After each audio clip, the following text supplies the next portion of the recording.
All right, so let's try to summarize what we've learned about the bridge pattern, which is very simple. It's all about decoupling the abstraction from the implementation, which I guess you could argue the whole of object-oriented programming is, at least in part, this idea of decoupling abstraction from implementation. That's why in ReShop you have these refactorings for extracting an interface or extracting a superclass and for moving members up and down inheritance hierarchies. And indeed, in our case, both the abstractions as well as implementations can exist as their own hierarchies. So, for example,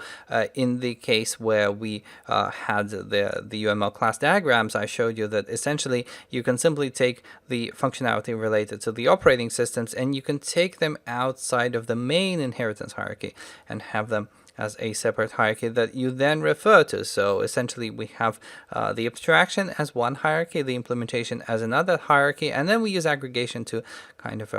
have one reference the other, typically having the base class of one reference the other. So you could argue that this is a stronger form of encapsulation in a way, because typical encapsulation allows you to get this kind of state explosion in a way, and this is a more